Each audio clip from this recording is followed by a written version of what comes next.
सुंदरवन जंगल में टुनटुनी चिड़िया अपनी माँ टूनी चिड़िया के साथ रहती थी। टुनटुनी चिड़िया को बचपन से ही सिलाई करने का बहुत शौक था। जब भी उसे समय मिलता वो अपनी माँ की सिलाई मशीन निकाल कर उस पे सिलाई करने लगती। माँ ये देखो ना, मैंने कितनी अच्छी फ्रॉक सिली है। अरे वाह बिटिया, तूने तो बहुत अच्छी सिलाई की है। लेकिन बेटा तू अपनी पढ़ाई पर भी ध्यान दे। मैं तुझे एक बड़ी अफसर बनाना चाहती हूँ। तेरी परीक्षा होने वाली है और तू सिलाई करने में लगी रहती है। माँ मुझे सिलाई करना अच्छा लगता है। मैं पढ़ाई के साथ साथ सिलाई करना भी सीखूंगी। मैं कुछ नहीं जानती, आप मेरा दाखिला किसी सिलाई सेंटर में करवा दो। ठीक है टुनटुनी, जब तेरा इतना ही मन है तो मैं तेरा दाखिला किसी सिलाई सेंटर में करा देती हूँ। अगले दिन टूनी चिड़िया टुनटुनी का दाखिला एक सिलाई सेंटर में करवा देती है। अब टुनटुनी पढ़ाई के साथ साथ सिलाई भी मन लगाकर सीखने लगती है। कुछ ही दिनों में टुनटुनी की स्कूल की पढ़ाई हो जाती है। एक दिन टूनी की सहेली बबली कबूतरी उसके घर आती है। अरे टूनी, ओ टूनी कहाँ है, जल्दी आ। तब टुनटुनी चिड़िया कहती है, आंटी वो माँ घर पर नहीं है, पड़ोस में गई हैं। आप बैठिए, मैं उन्हें अभी बुला कर लाती हूँ। तुम टुनटुनी हो ना? कितनी बड़ी हो गई है। जब मैंने तुझे देखा था उस समय तू बहुत छोटी थी। पहचाना मुझे? मैं तेरी बबली आंटी हूँ। टुनटुनी तू जाकर अपनी माँ को बुला ला। टुनटुनी चिड़िया पड़ोस में अपनी माँ को बुलाने के लिए चली जाती है। थोड़ी देर बाद टुनटुनी चिड़िया अपनी माँ को लेकर घर आती है। अरे बबली कबूतरी तू कब आई? टुनटुनी तू जाकर चाय बना ला। फिर टूनी चिड़िया बबली कबूतरी से बातें करने लगती है। बबली कबूतरी टूनी से कहती है, टूनी तेरी बेटी बहुत प्यारी है। मैं इसे अपने घर की बहू बनाना चाहती हूँ। मेरा बेटा बंटी एक वकील है और उसके लिए मुझे तेरी बेटी जैसी ही एक संस्कारी बहू चाहिए थी। तेरी बेटी मुझे बहुत पसंद है। तुझे इस रिश्ते से कोई एतराज तो नहीं है ना? नहीं नहीं बबली कबूतरी, ये तुम कैसी बातें कर रही हो? मुझे इस रिश्ते से कोई एतराज नहीं है। मैं लाख कोशिश करके भी इतना अच्छा रिश्ता ढूंढ नहीं पाती। जल्दी टुनटुनी चिड़िया और बंटी कबूतर की शादी हो जाती है। शादी के कुछ ही दिन में टुनटुनी चिड़िया एक बच्चे की माँ बन जाती है। ससुराल में सभी लोग उससे खुश थे। एक दिन बंटी कबूतर टुनटुनी चिड़िया से कहता है, टुनटुनी आज ऑफिस में कुछ ज्यादा ही काम है। मैं रात को देर से घर लौटूंगा तो मेरा इंतजार मत करना। इतना कहकर बंटी कबूतर वहाँ से चला जाता है। लेकिन थोड़ी देर बाद कालू कौआ तेजी से उड़ता हुआ उसके घर आता है। गजब हो गया टुनटुनी बहन। जब बंटी कबूतर अपने ऑफिस जा रहा था तब एक बाज ने उस पर हमला कर दिया जिसमें उसकी मौत हो गई। इतना सुनते ही टुनटुनी चिड़िया रोने लगती है।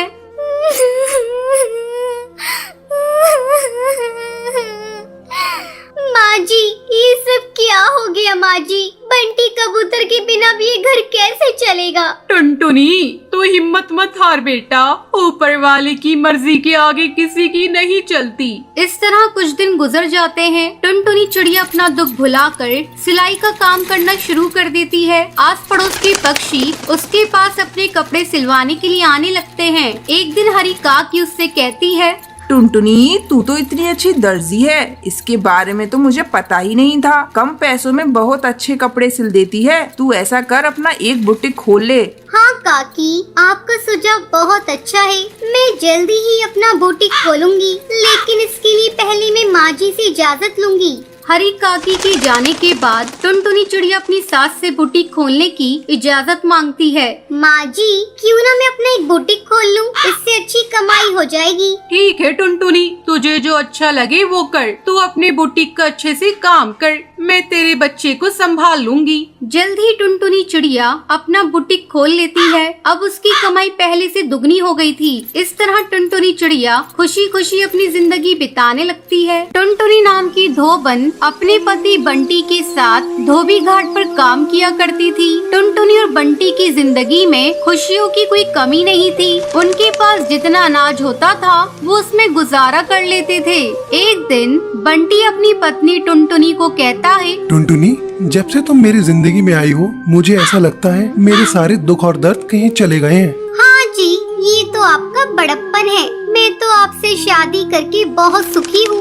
बस मेरी जिंदगी में एक ही कमी लगती है, काश वो भी हो जाए। इतना ही कहकर टुनटुनी चुप हो जाती है। टुनटुनी मुझे पता है तुम किस बारे में बात कर रही हो, लेकिन नसीब के आगे किसका चला है। भगवान जो चाहता है वही होता है।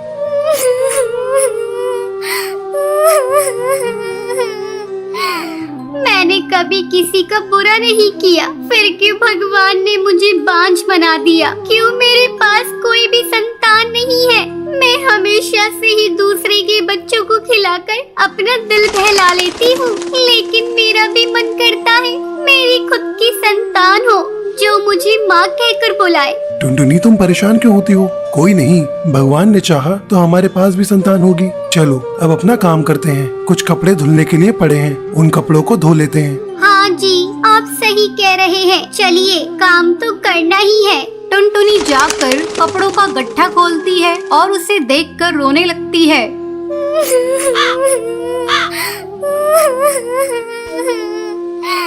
क्या हुआ टुनटुनी, तुम रो क्यों रही हो? अजी इधर आइए, ये देखो कितने सुंदर सुंदर बच्चों के कपड़े हैं। वो बच्चा कितना सुंदर होगा जो इनको पहनता होगा। मेरे घर में भी अगर कोई बच्चा होता तो मैं भी उसको ऐसे ही सुंदर सुंदर कपड़े पहनाती। उन कपड़ों को देख टुनटुनी की आँख के आंसू मानो रुकने का नाम ही नहीं ले रहे थे। टुनटुनी, तुम अपना दिल छोटा मत करो। भगवान जो भी करता है अच्छे के लिए करता है। अब जो उसने सोचा है वही होगा। चलो कपड़े धोते हैं। फिर वो दोनों कपड़े धोकर सुखा देते हैं और शाम को घर आ जाते हैं। फिर अगली सुबह दोनों घाट पर जाते हैं, जहाँ उन्हें बच्चे की रोने की आवाज आती है। बंटी, ये आवाज कहाँ से आ रही है? मुझे लगता है उधर जो कपड़े पड़े हैं उनमें से आ रही है। चलो वहाँ पर चलकर देखते हैं। टुनटुनी बंटी वहाँ पर जाते हैं। फिर जहाँ से उन्हें बच्चे की रोने की आवाज आ रही थी, वहाँ कपड़ों का एक गट्ठा रखा था। फिर टुनटुनी थोड़े कपड़े हटाकर देखती है। अजी ये देखिए,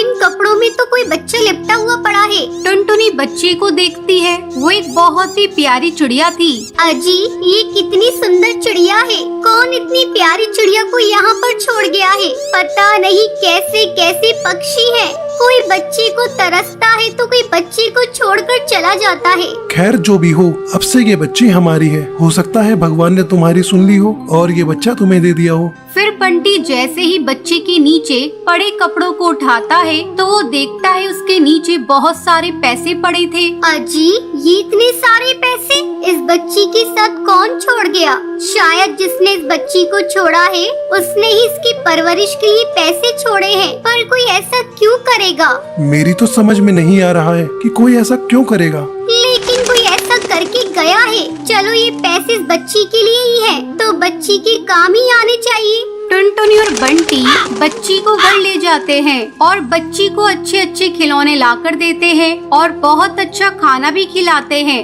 बच्ची भी अब धीरे धीरे बड़ी होने लगती है। एक दिन टुनटुनी बंटी से बोलती है, अजी अब हमारी बच्ची बड़ी होने लगी है, हमें इसको अच्छे से स्कूल में पढ़ाना चाहिए क्योंकि ये बहुत ही चतुर है और कितनी सुंदर लगने लगी है। टुनटुनी, चाहता तो मैं भी यही हूँ, इसको अच्छे से अच्छे स्कूल में पढ़ाना। लेकिन तुझे तो पता ही है हमारी इतनी कमाई नहीं होती कि अपनी बेटी को अच्छे से स्कूल में पढ़ने के लिए भेज दें। लेकिन कुछ भी हो, मैं अपनी गुड़िया को उस स्कूल में जरूर पढ़ने भेजूंगा और एक अच्छी चिड़िया बनाऊंगा। बंटी ये सोचकर अपने धोबी घाट की तरफ चलता है तो वो देखता है उसके धोने वाले कपड़ों के बीच में कुछ पैसों की गड्डी पड़ी थी। फिर वो सोचता है, आखिर ये सब कौन कर रहा है? इसका मतलब कोई तो जानता है कि उसकी बच्ची हमारे पास है और वो उसके बदले हमें पैसे देकर चला जाता है। फिर बंटी पैसे उठा लेता है और बच्ची को अच्छे से स्कूल में पढ़ने भेज देता है। एक दिन बंटी टुनटुनी से कहता है, टुनटुनी, पता नहीं जब भी हम पैसों की बातें करते हैं या उसकी जरूरत होती है तो कोई हमारे कपड़ों में पैसे छोड़कर चला जाता है। लेकिन ये सब कर कौन रहा है? हमको उसका पता लगाना पड़ेगा। अजी आप सही बोल रहे हैं, इसके लिए हमें कुछ न कुछ तो करना ही पड़ेगा। मैं एक प्लान बताती हूँ। फिर टुनटुनी बंटी को कुछ समझाती है। अगले दिन बंटी कबूतर धोबी घाट पर रोने लगता है। आसपास के पंछी उससे पूछते हैं, अरे क्या हुआ बंटी, रो क्यों रहे हो? क्या बताऊं भाई, मेरी बेटी ने आज कुछ खिलौनों की मांग करी है और मेरे पास बिल्कुल भी पैसे नहीं है। मैं नहीं चाहता कि मेरी बेटी का दिल दुखे, इसलिए मैं उसे खिलौने दिलाना चाहता हूँ, लेकिन मेरे पास पैसे नहीं है। अरे कोई बात नहीं बंटी, तू तेरे पास थोड़ा बहुत पैसा है, उसी से अपनी बेटी को खिलौने दिला दे। वो छोटी है, ऐसे ही खुश हो जाएगी। इतना कहकर सब पंछी वहाँ से चले जाते हैं। फिर रात होने पर टुनटुनी और बंटी देखते हैं एक पक्षी उनके कपड़ों के पास कुछ रखकर जा रहा है। टुनटुनी और बंटी उसे पकड़ लेते हैं। अरे भाई भाई, अरे तुम कौन हो और क्यों हमें हमेशा ऐसे ही पैसे देकर चले जाते हो? अगर तुमको बच्चा पालना ही था तो तुम खुद क्यों नहीं पाल लेते? ये सुनकर कालू कौवा रोने लगता है और रोते रोते बोलता है, मैं और मेरी पत्नी बहुत अच्छे से रहते थे। मैं उसको बहुत प्यार करता था, लेकिन ये बात मेरे घर वालों को अच्छी नहीं लगती थी, तो उन्होंने हमें घर से निकाल दिया। जैसे ही मेरी बेटी का जन्म हुआ तो उसकी माँ इस दुनिया को छोड़कर चली गई। कुछ दिन तो मैंने अपनी बच्ची की परवरिश की, लेकिन ये मुझसे नहीं हो पा रहा था। ये आपकी बच्ची है, फिर आपने अपनी बच्ची को हमें क्यों दिया? मैंने एक दिन यहाँ टुनटुनी बच्ची के लिए तड़पते हुए रोते हुए देखा। फिर मैंने सोचा कि आपको संतान की जरूरत है, इसलिए चुपके से बच्ची को यहाँ छोड़ गया। और जैसा मैंने सोचा था बिल्कुल वैसा ही हुआ। मैं जरूरत पड़ने पर पैसे देकर जाता हूँ, जिससे मेरी बच्ची की परवरिश में कोई कमी ना आए। मैं आप लोगों से हाथ जोड़कर बोलता हूँ कि मेरी बच्ची को कभी भी ये मत बताना कि मैं उसका पिता हूँ, वरना वो मुझसे नफरत करने लगेगी।